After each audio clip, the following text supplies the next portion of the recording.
डालते हैं बाजार के हाल पर। कारोबारी हफ्ते के पहले दिन बाजार में दबाव रहा। सेंसेक्स निफ्टी गिरावट के साथ बंद हुए। सेंसेक्स की बात करें तो 385 पॉइंट गिरा, वहीं निफ्टी 100 पॉइंट फिसलकर बंद हुआ। हालांकि mid cap small cap shares में खरीदारी देखने को मिली। तो मार्केट का पूरा हाल अब जानते हैं कंचन नौटियाल से। तो कंचन, आपसे जानना चाहेंगे कि आज किन सेक्टर में तेजी और कहां मंदी दिखाई दी? जैसे कि आपने बताया कि डेफिनेटली हफ्ते के पहले कारोबारी दिन बाजार में एक दबाव तो डेफिनेटली हमें देखने को मिला है, लेकिन स्टॉक स्पेसिफिक अप्रोच एक बार देख लेते हैं कि बाजार में किस तरीके का स्टॉक स्पेसिफिक मोमेंटम रहा है। गेनिंग साइड में निफ्टी की बात करी जाए तो डॉक्टर रेड्डी लैब में करीबन 2% का इजाफा देखने को मिला है। इंडसइंड बैंक 1.5%, एचडीएफसी लाइफ 0.5% और साथ ही साथ पावर ग्रिड में भी करीब 0.5% की हमें एक बढ़त देखने को मिली है। लूजिंग साइड में टाइटन का नंबर सबसे पहले आता है, 2% की कमजोरी। अडानी पोर्ट्स 1.5%, हिंडाल्को में 1.5% और इनफैक्ट टीसीएस भी आज करीबन 1.5% की कमजोरी के साथ बंद हुआ है। गेनिंग साइड की बात करी जाए तो ओबरॉय रियलिटी में अच्छी खासी तेजी देखने को मिली है। इनफैक्ट सारे ही रियलिटी सेक्टर स्टॉक्स देखे हम तो वहां पे अच्छा खासा एक मोमेंटम देखने को मिला है। इनफैक्ट हुडको में 6%, सुंदरम फाइनेंस में हमें 5.5% और डिक्सन टेक्नोलॉजीज में भी करीबन 5% का अपसाइड मोमेंटम देखने को मिला है। लूजिंग पॉकेट की बात करी जाए तो भारतीय हेक्साकॉम करीबन 1% की कमजोरी के साथ बंद हुआ है। एचपीसीएल में 2% का डाउनसाइड देखने को मिला है। टोरेंट पार में भी करीबन 0.25% और कोलगेट में भी हमें 1.5% की एक कमजोरी देखने को मिली है। शुक्रिया कंचन पूरे मार्केट अपडेट के लिए। एलिक्सर इक्विटीज के डायरेक्टर दीपन मेहता का कहना है कि मजबूत डिमांड के चलते रियलिटी शेयर्स में जोरदार तेजी रही है, लेकिन अब रियलिटी शेयर्स का वैल्यूएशन महंगा हो गया है।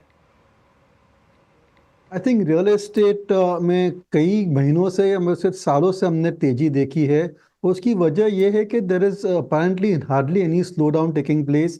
जो भी हेडलाइन न्यूज़ आ रहे हैं इंडस्ट्री के बारे में, they are suggesting that demand is very strong, prices are holding up. और सबसे बढ़िया बात यह है कि as you know real estate stocks की वैल्यूएशन नेट एसेट वैल्यू के बेसिस पर होती है, और जो नेट एसेट वैल्यू है ना, हर क्वार्टर थोड़ी थोड़ी बढ़ रही है because they are taking on new projects, could be redevelopment, could be land bank, could be existing distress projects. इसकी वजह से स्टेडीली जो उनकी नेट एसेट वैल्यू है क्वार्टर आफ्टर क्वार्टर बढ़ रही है। और जैसे मैंने कहा, I think demand is holding up pretty well. So इसके कारण से we are seeing good appetite for real estate stocks. लेकिन वैल्यूएशंस काफ़ी महंगे हैं इस पूरे सेक्टर में, और जो डिस्काउंट चल रही थी net asset value 1 year ago, 1.5 2 years ago, वो काफ़ी हद तक नैरो हो चुकी है। So I would remain invested in real estate, पर इस लेवल पर फ्रेश इन्वेस्टमेंट के लिए थोड़ा सोचना चाहिए। चलिए अब बात करते हैं डिक्सन टेक्नोलॉजी की, जिसमें आज 4% से ज्यादा की तेजी रही है। तो डिक्सन क्यों है आज हीरो ऑफ द डे, बता रहे हैं यतिन मोता।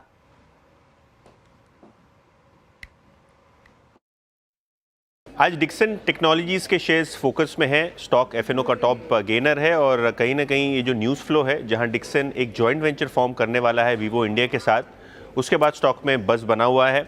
ये joint venture mobile phone manufacturing करने के लिए बनाया जाएगा, जहां डिक्सन टेक्नोलॉजीज लगभग 51% होल्ड करेगा। कुछ ही दिनों पहले जो ब्रोकरेज की रिपोर्ट आई थी, उन्होंने भी यही सुझाया था कि जो मैन्युफैक्चरिंग और चाइना +1 की थीम है इलेक्ट्रॉनिक्स में, उसका एक बेनिफिट डिक्सन टेक्नोलॉजीज़ को होता हुआ दिखाई पड़ेगा। इनफैक्ट नोमुरा की यहाँ खरीदारी की सलाह है 18,650 के टारगेट्स के साथ, और इनको लगता है कि जो गूगल पिक्सल फ़ोन है और दूसरे स्मार्टफोन्स हैं, उससे काफ़ी अच्छी ग्रोथ और रेवेन्यू पोटेंशियल आता हुआ नज़र पड़ सकता है। इसके अलावा HSBC का भी मानना यही है, उनका टारगेट 16,600 है, वो टारगेट रिव्यू होगा। लेकिन अगर हम बात करें तो 50% की EPS CAGR अगले 2 वित्त वर्षों में HSBC एक्सपेक्ट करता है डिक्सन टेक्नोलॉजीज़ में। तो कहीं ना कहीं शानदार अर्निंग्स ग्रोथ और नए नए अनाउंसमेंट्स के चलते डिक्सन टेक्नोलॉजीज़ का शेयर्स आज बजिंग दिख रहा है। बिटकॉइन में तेजी थमने का नाम नहीं ले रही है। बिटकॉइन का भाव $1,06,000 के पार निकल गया है। तो बिटकॉइन की तेजी को विस्तार से समझते हैं मनीषा गुप्ता से। तो मनीषा जी, आपसे जानना चाहेंगे कि बिटकॉइन की बात करें तो रॉकेट की तरह इसके दाम ऊपर भागते हुए नजर आ रहे हैं। एक नया दिन और एक नया ऑल टाइम हाइज यहाँ पर बिटकॉइन प्राइसेस के लिए। $106,000 का अब यहाँ पर एक बिटकॉइन आज की डेट में है, तो वो 100,000 का लेवल निकालने के बाद लगातार यहाँ पर तेजी बनती हुई नजर आई है।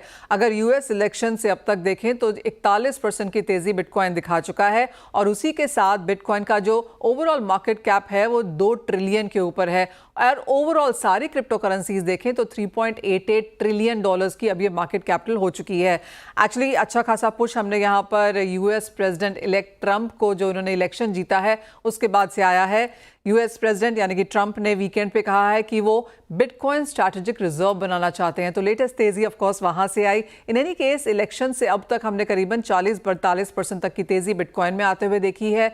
अच्छी खासी बढ़त यहां पर बाकी ऑल्ट कॉइन्स में भी नजर आई है। ट्रंप ने यह भी कहा है कि वो यूएस को crypto capital of the world बनाएंगे। तो क्लियरली काफी सारा सपोर्ट यहां पर क्रिप्टो करेंसीज पे नई गवर्नमेंट शायद लेकर आएगी। फर्स्ट क्वार्टर 2025 उस लिहाज से काफी इंपॉर्टेंट रहेगा देखने के लिए। अब अगर इंडियन मार्केट्स की बात की जाए तो हमने रिकॉर्ड वॉल्यूम्स 2021 में आते हुए देखी थी। 2022 में लेकिन सरकार ने 30% टैक्स और 1% का टीडीएस लगा दिया, तो वो वॉल्यूम्स जो थी वो 90% गिर गई और सिर्फ 10% तक रह गई। लेकिन इस साल में जिस तरह की तेजी हमने यहाँ पर क्रिप्टो के प्राइसेस में आते हुए देखी है, एक्सचेंजेस हमें बताते हैं कि करीबन 6 to 7 टाइम्स यहाँ पर पार्टिसिपेशन बढ़ा है। नए लोग अब यहाँ पर एंट्री कर रहे हैं। टैक्स तो देना ही पड़ेगा, लेकिन उसके साथ साथ जिस तरह की बढ़त यहाँ पर क्रिप्टो करेंसीज में देखने को मिली है, उसका फायदा यहाँ पर इंडियंस भी उठाते हुए नजर आए हैं। शुक्रिया मनीषा जी इस पूरे अपडेट के लिए। चलिए अब आपको दिखाते हैं सीएनबीसी आवाज की एक्सक्लूसिव खबर। बगैर मंजूरी के लोन देने का धंधा करने वालों पर सख्ती होने वाली है। सूत्रों से मिल रही जानकारी के मुताबिक सरकार एक बिल लाने वाली है और आरबीआई ने इसका ड्राफ्ट सरकार के साथ साझा भी कर दिया है। इस बड़ी एक्सक्लूसिव खबर पर ज्यादा डिटेल्स के साथ अब जुड़ गए हैं वरिष्ठ सहयोगी लक्ष्मण रॉय। तो लक्ष्मण जी, जानना चाहेंगे क्या एक्सक्लूसिव खबर है आपके पास, और खास तौर पर जो बगैर मंजूरी से लोन देने का धंधा चल रहा है, इस पर किस तरह से सख्ती की जा सकती है? दरअसल जो मुझे सूत्रों से जानकारी मिली है उसके मुताबिक सरकार जो खास तौर से ऐसी कंपनियां हैं जो किसी से मान्यता प्राप्त नहीं है, अनरेगुलेटेड है, लेकिन वो लेंडिंग एक्टिविटी में है, यानी लोगों को, छोटी छोटी कंपनियों को कर्ज मुहैया करा रहे हैं, तो ऐसी कंपनियों पर पाबंदी लगाने की तैयारी में है। और चूंकि ये सारा मामला काफ़ी हद तक रिजर्व बैंक के दायरे में आता है, तो रिजर्व बैंक और वित्त मंत्रालय के बीच में पहले सलाह मशविरा हुआ और फिर रिजर्व बैंक ने इसका एक ड्राफ्ट तैयार किया इस पूरे बिल का, जिसका नाम दिया है banning of unorganised lending activities. तो इसको बंद करने की बात की गई है। इसमें जो गैर मान्यता प्राप्त लेंडिंग कंपनियां हैं उस पर बैन लगाया जाएगा, ऐसी कंपनियों को फाइनेंस करने पर बैन लगाया जाएगा, ऐसी कंपनियों के विज्ञापन पर बैन लगाया जाएगा। इतना ही नहीं, इसके लिए आप कोई भी दूसरे संस्थाओं से कोई भी लेन देन नहीं कर सकेंगे, इस पर पूरी तरह से बैन लगाया जाएगा। इसके लिए एक अथॉरिटी बनाने का सुझाव दिया गया है। अथॉरिटी पूरा डेटाबेस रखेगी कौन कौन से रेगुलेटेड कंपनियां हैं जिनसे आप लेंडिंग कर सकेंगे। और इसका मुख्य मकसद ये है कि रिजर्व बैंक को भी और वित्त मंत्रालय को भी कई सारे इनपुट्स मिले, जहां पे ये देखने को मिला कि शहरों में ऐसे कुकुरमुत्ते की तरह कंपनियां निकल गई हैं जो बगैर केवाईसी किए, बगैर किसी नॉर्म्स का ध्यान में रखते हुए लोगों को कर्ज देती हैं, जो कर्ज में डूब चुके हैं उनको चुकाने के लिए कर्ज देती हैं। तो पूरा चेन बना हुआ है और इससे पूरे फाइनेंशियल सिस्टम पे काफी बड़ा जोखिम हो रहा है। इसलिए इस बिल को लाने की तैयारी में सरकार है। शुक्रिया लक्ष्मण जी इस एक्सक्लूसिव जानकारी के लिए। चलिए वक्त हो गया एक छोटे से ब्रेक।